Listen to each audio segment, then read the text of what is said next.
धैर्य पूर्वक चलो, उकताओ मत। जीवन बीत जाए तो भी निराशा नहीं। भजन कर रहे हैं, कोई गलत आचरण तो नहीं कर रहे जिसमें हम संशय करें। इससे बढ़कर के बढ़िया कोई काम तो है नहीं।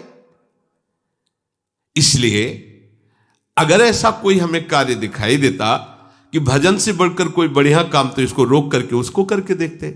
सबसे बड़ा कार्य, सबसे महामहिम कार्य मनुष्य जीवन का भजन करना है, वो हम कर रहे। प्रभु मिले ना मिले, हम भजन नहीं छोड़ने वाले। धैर्य पूर्वक बुद्धि को वश में कर लो। इस बात के लिए तुम्हें कभी वो विचलित न करे कि मुझे शांति नहीं मिली, आनंद नहीं मिला, भगवत साक्षात्कार नहीं हुआ, दिव्य स्वप्न नहीं आते, दिव्य महापुरुषों का संभाषण नहीं मिला, अभी हमें लीला दर्शन नहीं हुआ। बिल्कुल आप शांत रहिए, ये आगे से आगे आपको मिलता। और आपको एक आंतरिक बात बता दें, परमार्थ में प्रभु इसलिए आपको आपके सद्गुणों का अनुभव नहीं होने देते कि आपको अहंकार आ जाएगा। जैसे जैसे सद्भावना भजन बढ़ता है, वैसे वैसे अपने में हे भाव आता है, मैं कितना नीच हूं, जैसे भजन करना चाहिए वैसा भजन नहीं होता। ये प्रभु की कृपा होती है कि अपने में अहंकार ना कर दैन्यता आए, और भजन जितना बढ़ाओगे उतने भजन की भूख बढ़ती चली जाएगी। कभी आपको ऐसा नहीं आएगा कि मैं बहुत भजन करता हूं। जब आपको बात आएगी तो हृदय से आएगा कि जैसा भजन होना चाहिए वैसा नहीं होता। ये सच्चे भजनानंदी का लक्षण है। उसका हृदय बोलेगा चल रहा है, बस एक क्रिया मात्र चल रही, जैसा होना चाहिए वैसा नहीं हो रहा, क्योंकि उसके सामने वो महापुरुष हैं जो प्रेम रस में डूबे हुए हैं। देख रहा है उनकी स्थिति को, तो उसको अपनी स्थिति बहुत लघु लग रही है। प्रभु अहंकार अपने जनों में नहीं आने देते। संसार का महत्व हट रहा है, प्रभु का भजन बढ़ रहा है, यही हमारा परम लाभ है, परम सिद्धि है। तो शनै शनै रूपर में तो धीरे धीरे तुम विषयों को छोड़ो। शनै शनै क्यों कह रहे? जैसे सेवक जी कह रहे सहित सहित बाढ़ है भगति। आज से एकदम ये नहीं ये नहीं ये नहीं ये नहीं, 1 2 दिन 4 दिन 5 दिन फिर उसी में गिरोगे, ऐसे नहीं। एक एक विषय को समझते जाओ धीरे धीरे, और जो छोड़ते जाओ उसे दोबारा पकड़ो मत। जैसे क्रमशः धीरे धीरे आपको बाजार का नहीं पाना, लंबा समय 1 वर्ष का दिया, मतलब गया, इस जीवन में दोबारा नहीं पाना है, गया।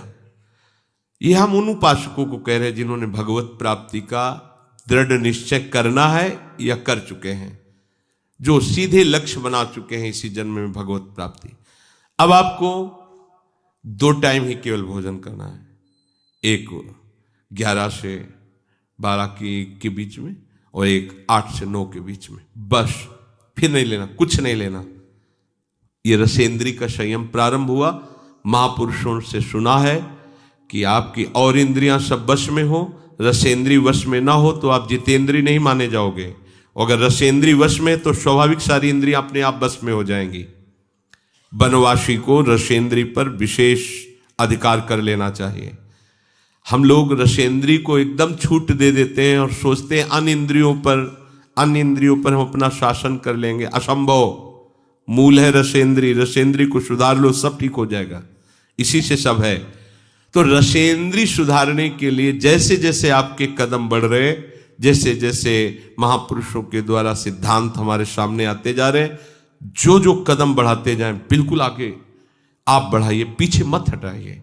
कोई भी परेशानी है, 1 हफ्ता 10 दिन, बस औषधियों के द्वारा उसे क्रॉस कीजिए, उस समय को खत्म। फिर इसके बाद आपको वो, अगर आप कमजोर हैं तो फिर आप बार बार गिरेंगे, फिर बात नहीं बनेगी। एक बार आपने शासन किया इंद्री पर, बस चढ़ते चले जाओ। दुश्मन को सांस लेने का अवसर मत दो। देखो, वही धोखा खाता है जो अपने शत्रु पर दया करके बख्श देता है। चतुर शासक शत्रु को बख्शता नहीं है। जो इंद्रियां हमें अनंत जन्मों से हमारे प्रीतम से विमुख रखकर हमारा नाश करती रही हैं, आज गुरु कृपा से उन पर शासन करने का हमें अवसर मिला है।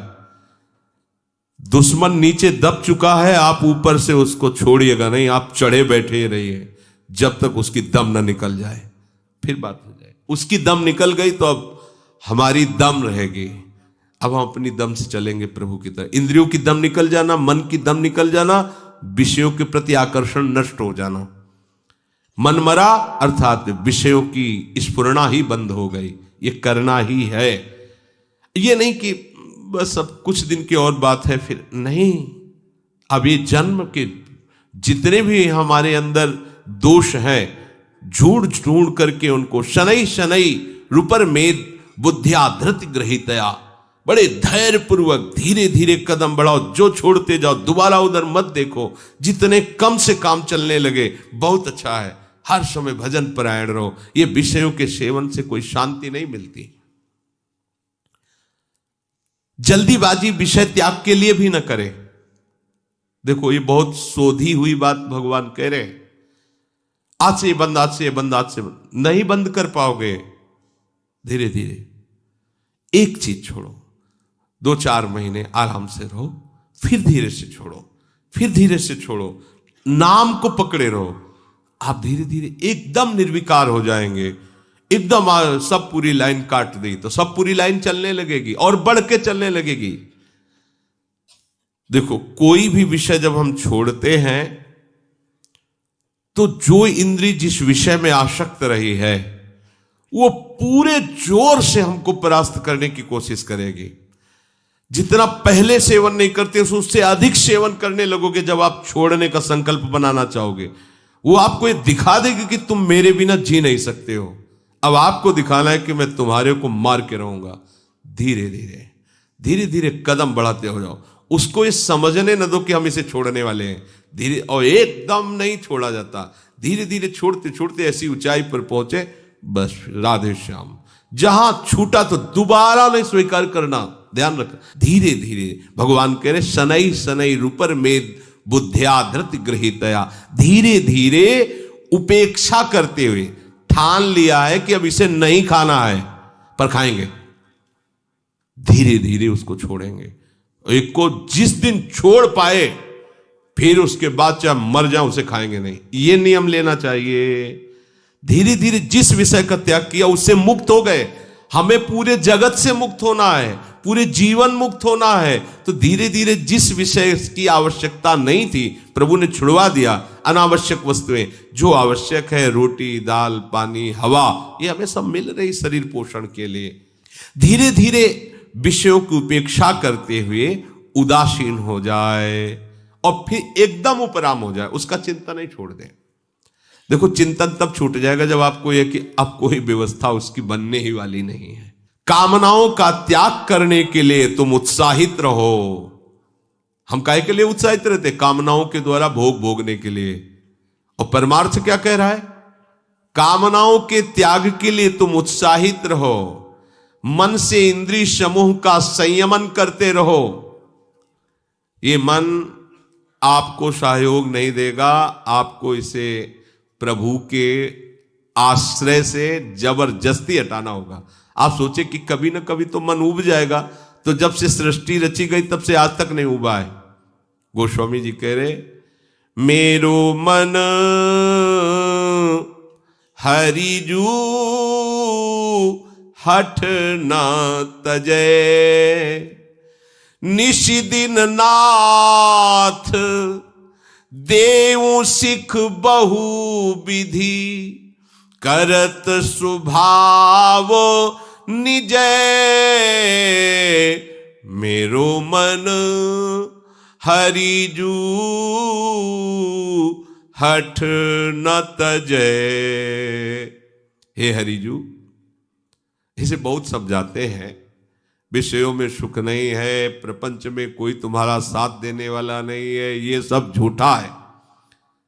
निशिदिन नाथ देव सिख बहुविधि, भरत इसका स्वभाव बड़ा चंचल और विषयों की तरफ जाने का है, ये मानता नहीं, बड़ा हठी स्वभाव का है। उन्हीं विषयों पर जा रहा है जिन पर हम मना कर रहे हैं।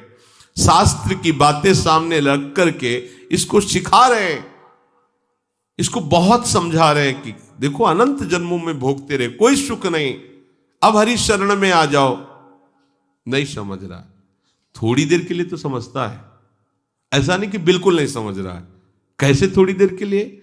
बोले ज्यों जुवती अनुभवती प्रसो, अति दारुण दुख उपजय, हुए अनुकूल विसारी सूल सठ, पुनि खल पति ही भजे, मेरो मन हरिजू हठ न तजे। जब युवती गर्भवती होती है, प्रसव का समय आता है, तो भयानक पीड़ा होती है। उस पीड़ा के समय वो निश्चय करती है कि अब पति का संग नहीं करूंगी, ये बड़ा कष्टदायी है। फिर समय आता है, वो भूल जाती है। बस ऐसे ही जब मन फंसता है, पिटाई होती है इसकी, तब कहता है कभी गलती नहीं करूं, एक बार क्षमा कर दो। और जहां फिर समय मिला, फिर वही चला जाता है। वह अनुकूल विसार सूल सट पुनि कल पति ही भजे। हे नाथ, इसे बहुत जगह ठोकरें मिलती है, लाते खाता है, पर वापस आने की सोचता ही नहीं। बड़ा विचित्र मन है। कह रहे इसे बहुत समझा रहा हूं, ये बड़ा विचित्र मन है। ये 100 जूता खाएगा, फिर भी वहीं जाकर के बैठेगा, पैर छूने की कोशिश करेगा कि मुझे बैठे रहने दीजिए उन्हीं विषय द्वारों पर। लोलुप भ्रम ग्रह पशु ज्यों जहां तहां, सिर पद त्राण बजे। पद त्राण जूता को कहते हैं, सिर पद त्राण बजे। जूते का प्रहार खोपड़ी में खाकर फिर भी 100 जूता खाए, तमाशा घुस के देखे जाए। गांव की कहावत में ये मन की दशा ऐसी है। ये विषय लोलुप मन बार बार, आप देखो 5 मिनट के अपराध में पूरे जीवन के लिए सजा हो जाती है। 5 मिनट के मन के अधीन होने पर ऐसी क्रिया बन जाती है जिसका परिणाम होता है पूरे जीवन की आजीवन कारावास। सोचो, 5 मिनट हम नहीं संभाल पाए तो आजीवन हमको दंड भोगना पड़ा। और अगर ये जन्म नहीं संभाल पाए तो हमें कितना बड़ा दंड मिलेगा। आप यही की बात समझना।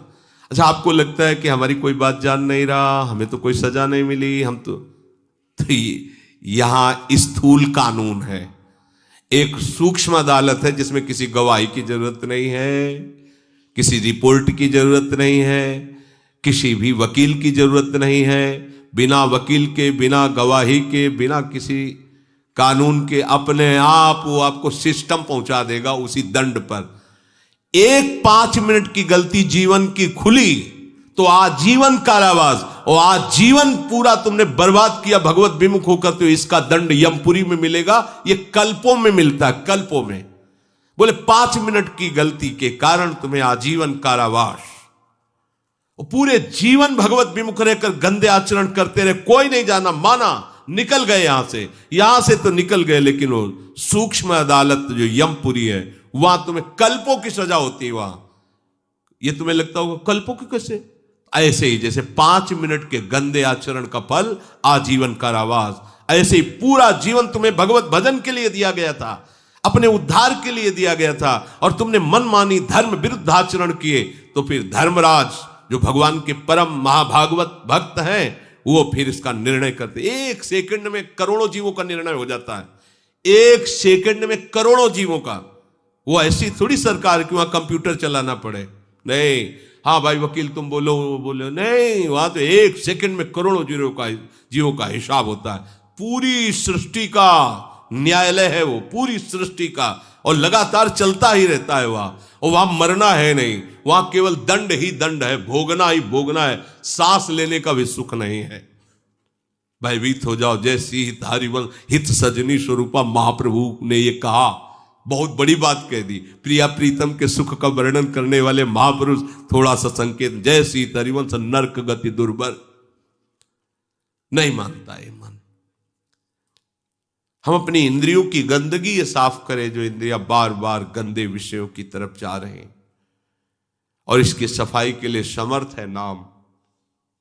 नाम, निरंतर नाम, भूलिए मत, घाटा मत कीजिए। ये परम धन है, सच्चिदानंदमय। त्रिकाल में भी, महाप्रलय में इस नाम का नाश नहीं होता। ये सुरक्षित रहेगा, आप जहां भी होगे आपके पास रहेगा। ये आपकी सुरक्षा करेगा, आपको सुख प्रदान करेगा। ये आपका बल है, ये नाम ही बल है। वो बड़े अभागी हैं जो इस बल को न रखकर और बल को रखते हैं। अपबल, तपबल और बाहुबल, चौथो बल है दाम। सूर किशोर कृपाते सब बल, हारे को हरिनाम, ये है सब बल। पर जो इधर से हार गया है जगत की तरफ से, थक गए प्रभु। मेरे नेत्र, मेरे हाथ, मेरे पैर, मेरी बुद्धि, मेरा बल, सबने साथ छोड़ दिया, तब ये नाम का बल पकड़ा जाता है। अभी आप थोड़े बारे कोई न कोई बल का आश्रय लिए, इसलिए नाम को भूल जाते नहीं। कैसे भूल सकते हैं? महाबल नाम है, तत्काल रक्षा करता है, सर्व सामर्थ्यशाली है। अपने लोग इतनी महामहिम नाम की महिमा सुनकर के भी प्रीति नहीं कर पा रहे। दुर्भाग्य नहीं तो और क्या है। नाम को छोड़कर और कुछ बोलते हैं, और कुछ सोचते हैं, और कुछ चिंतन करते हैं। राग द्वेष का चिंतन करते हैं, भोगों का चिंतन करते हैं। अभी मूढ़ता छोड़ नहीं पा रही। हमारी बुद्धि इस मूढ़ता को नहीं छोड़ पा रही। तो भगवान कह रहे छोड़ो। श्री भगवान कह रहे बुद्धि में ऐसा धैर्य रखो, धीरे धीरे इन विषयों को छोड़ते चले जाओ, इनसे उपराम होते चले जाओ। एकमात्र अपने आराध्य देव युगल सरकार में सम्यक रूप से बुद्धि की स्थापना कर दो। धीरे धीरे विषय छोड़ने की बात कही गई। एकदम उकताया हुआ आज छोड़ा, 10 दिन बाद फिर उसी में गिर गए, ऐसा नहीं। क्रम से धीरे धीरे जितना पैर आगे बढ़ाओ, फिर पीछे मत हटाओ।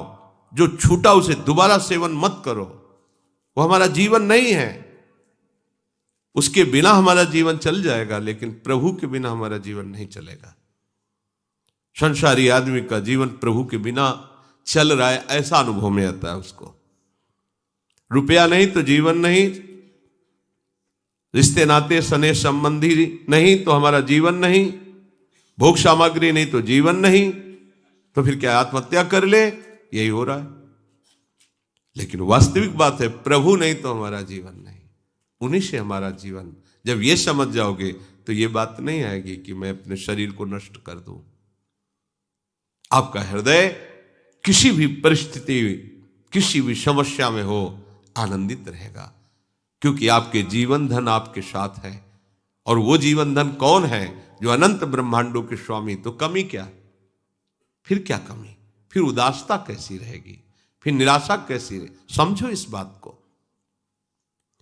बुद्धिया धृत ग्रहीतया। उपासक जब साधना करता है, उपासना करता है, तो उसको काम क्रोध की ऐसी चोट लगती कि वो घबराता है, उकताहट पैदा होती है। जल्दी भगवत साक्षात्कार हो जाए, झंझट खत्म हो। क्योंकि आसपास से उसको इतना ताप लगता है विकारों का कि वो सोच ही लेता जल्दी से भगवत प्राप्ति हो। हाँ, अभी 3 दिन हुए, नहीं हुई, पता नहीं इस मंत्र में ताकत है कि नहीं है, इस साधना में है कि, छोड़ो, दूसरी पकड़ो, तीसरी पकड़ो। नहीं नहीं, ऐसे नहीं चला जाता परमार्थ में। ये भगवत मार्ग है, धैर्य पूर्वक चला जाता है। बुद्धिया धृति ग्रहीतया। कभी भी इस मार्ग में निराशा हमें लानी ही नहीं है। बहुत ध्यान से सुनना। भजन करते समय, ध्यान करते समय, भगवत आराधना करते समय हमारे हृदय में ये माया जनित प्रेरणा आएगी। देखो ना, इतने दिन करते हुए तुम्हें क्या लाभ मिला, वो आपको इधर से हटाएगी। ये माया का क्षेत्र है। ये जो विचार आ रहे, इतने दिन हो गए तुम्हें भजन करते, ब्रह्मचर्य रहते, तुम्हें साधन करते, क्या मिला? और देखो ना इन लोगों को कितने आनंदित है, विषयों में खेल रहे हैं, जो चाहे वो भोग रहे हैं, जो चाहे वो खा रहे हैं, कितनी मौज मस्ती है। और इतने दिनों से हम ये संयम, ये संयम, ये संयम, मिला क्या यार? जिंदगी तो वैसे ही जलते हुए जा रही। ये प्रेरणा करेगी माया, ये भ्रम पैदा करेगी। अभी भगवत प्राप्ति तो हुई नहीं, कोई आनंद तो आया नहीं, आगे क्या होगा जब इतने दिनों से नहीं आया है। इस बात को लेकर साधक को माया अपने में आकर्षित करती है। देखो उधर नहीं मिला ना, इधर तुरंत देंगे, ये भोग भोग लो, ये देख लो, ये सूंघ लो, ये खा लो, ये पी लो। और साधक भूल कर बैठता है। जो असावधान साधक है वो चख लेता है, फिर जो जहर चढ़ता है वासना का, फिर उपासना में प्रवेश ही नहीं हो पाता। साधक को सावधान रहना है कि हम भजन का अभ्यास जो कर रहे हैं यही सिद्धि है। बार बार वही बात समझाई जा रही, आपको उकताने की जरूरत नहीं, घबराहट नहीं, निराशा नहीं, उकताना नहीं है, धैर्य रखना है। बिल्कुल साधन में सफलता नहीं मिल रही, बहुत समय तक सफलता नहीं मिल रही, अर्थात कोई दैवी संपत्ति नहीं दिखाई दे रही, कोई भगवद आनंद नहीं लग रहा, फिर भी सत्य है नाम, सत्य है धाम, सत्य है भगवत मार्ग, चुपचाप चलते रहो, तुम्हारे अशुभों का नाश हो रहा है, तुम्हें पता नहीं चल रहा है। तुम्हें विफलता दिखाई दे रही लेकिन उसमें सफलता है, तुम्हें समझ में नहीं आ रहा। माया में सफलता दिखाई दे रही लेकिन तो विफलता है, तुम्हें समझ में नहीं आ रहा। वर्षों के वर्षों बीत जाएं, शरीर भले छूट जाए, परवाह नहीं, पर भजन नहीं छूटने देंगे, कुछ लाभ मिले या ना मिले। ये इस मार्ग का उपासक कैसा धैर्यवान होता है। पूज्यपाद श्री उड़िया बाबा जी महाराज जब साधन काल में साधना करते थे तो एक छवि ऐसे रखते थे महात्मा बुद्ध की, और ये श्लोक उस छवि के ऊपर लिखा हुआ था, और उस छवि में महात्मा बुद्ध की हड्डी हड्डी केवल शरीर में रह गई थी, शुष्क एकदम शरीर सूख गया था, कृष्ण एकदम शरीर, आंख मूंदे हुए एक वृक्ष के नीचे बैठे हुए, ऊपर ये श्लोक लिखा हुआ था, इहासने शुष्यतु मे शरीरम त्वगस्थिमांशं प्रलयं च यातु अप्राप्य बोधम बहुकल्प दुर्लभम नैवासनात् कायमिदं चलिष्यति। इसी आसन पर बैठे हुए मेरा शरीर सूख जाए, चमड़ी मांस हड्डी तक गल जाए, नष्ट हो जाए, पर जब तक ब्रह्मबोध नहीं होता तब तक मैं उठने वाला नहीं।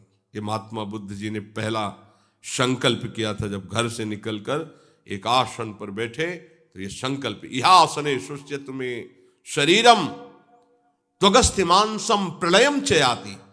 ये त्वगेंद्री, ये अस्थि, ये मांस, ये सब गलित हो जाएं, तो भी जब तक भगवत साक्षात्कार नहीं होगा, ब्रह्मबोध नहीं होगा, तब तक मैं इस आसन से उठने वाला नहीं। बहुकल्प दुर्लभम, जो बहुत कल्पों में नहीं प्राप्त होता, अगर वो इसी जन्म में प्राप्त हो जाए तो कितना सस्ता होता है। हम महीने, 2 महीने, 4 महीने, 6 महीने में घबराने लगते हैं, कोई हमारे को दिव्यता अनुभव में नहीं आ रही। राधा राधा बोल रहे हो, धाम में रह रहे हो, धाम के आश्रित हो, भगवत मार्ग में चल रहे हो, ये तुम्हें दिव्यता नहीं दिखाई दे रही? तुम्हारी पशुता नष्ट हो गई, तुम्हारी आसुरी वृत्ति नष्ट हो गई। देखो ना, लोग असुर भाव को प्राप्त हो रहे हैं। असुर भाव किसे कहते हैं? जो शास्त्र की आज्ञा न माने, माता पिता का अपमान करे, मदिरा मांस आदि का भक्षण करे, मनमानी बेविचार करे, उसी को तो असुर भाव कहते हैं।